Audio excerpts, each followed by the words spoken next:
Hey Balls, it's Horton, and this is a Reflex R style. This has been my preferred back boot choice for, I don't know, 10 years, more than 10 years. I've got a couple of them, but if I ski 200 rides a year and I've had them for 10 years, you can do the math. They have gotten some work, and I have more than one of them. I think I have 3 total R styles, but they're in and out of the water. They're getting used.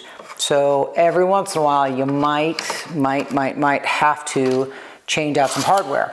So today, I'm going to change out the hardware that is holding the actual boot shell to the plate. This particular R style is the one that I have most neglected, and it's currently held together with absolute crap out of my workshop. So we've got the actual correct Reflex parts, and we're going to we're going to disassemble and reassemble. Okay, so I am got some duct tape on the bottom of this thing, which I do. It's mostly because these parts are non-standard. I was trying not to beat up whatever ski I was on with this. So I'm just going to peel that off. I think when you use the right parts, you probably don't have to do this. But you know, if you're concerned about your ski, a layer of duct tape on the bottom of your bindings I don't think there's any downside to it. Oh. And you'll see these parts I have on here, they're rusted and nasty. Those are old weld nuts. It's kind of my, it's my go-to when I need to fix something and I don't have the right parts, use weld nuts. So we won't be using weld nuts for long.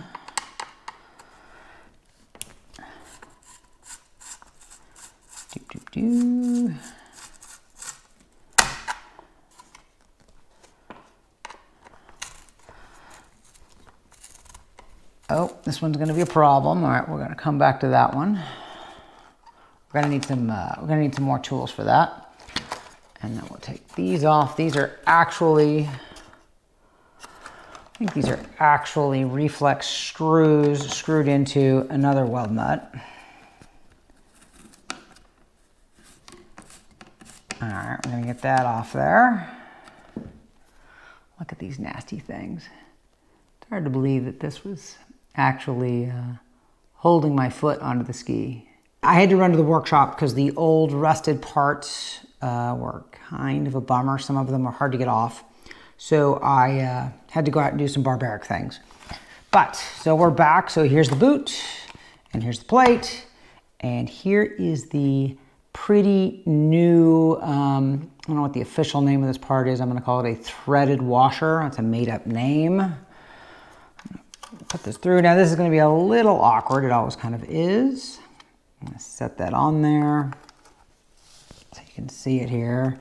I'm going to thread this on.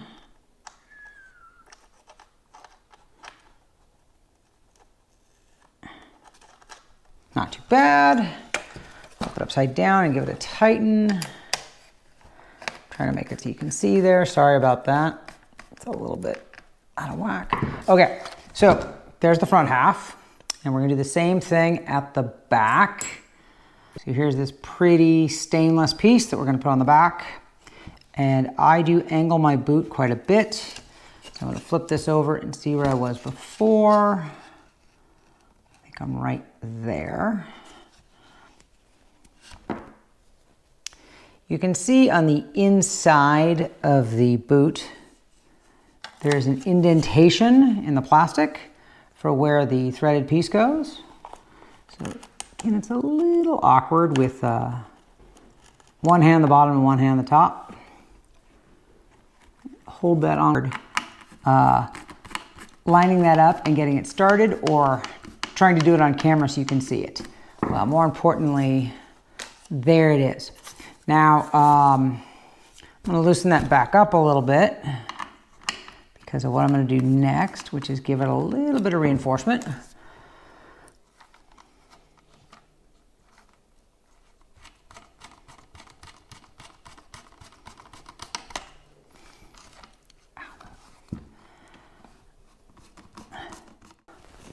Okay, I absolutely failed to show this on camera very well.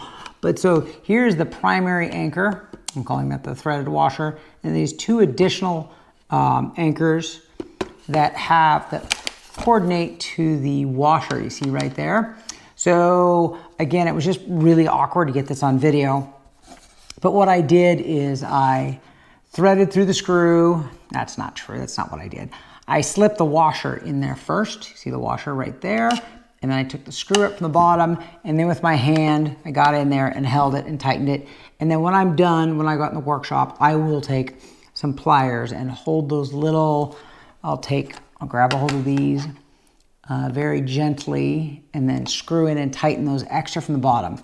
So we changed these two primary anchors and then these extra ones. And I think these secondary ones are just there to make sure that if things get loose, a little extra safety, and to hold the back of the R-style from canting a little bit under pressure. So that's it. It was way harder to record this video than it was to change the parts. If I'd done this out in the workshop, it would have taken me 10 minutes as it was messing around trying to show you how to do it. It was way harder. So that's it. It's not hard. Please ignore my additional duct tape. Actually, I confess, I'm going to put more duct tape back on this when I'm done, just because I like to protect my skis. If you borrow somebody's ski and you can put your bindings on it, throw a little duct tape down and put a couple layers on it. You might cut around the slots where you're going to put your screws in for the ski so you can see it. But that's it. That's all I got. Thank you, ballers. That's how you reassemble a Reflex R-style.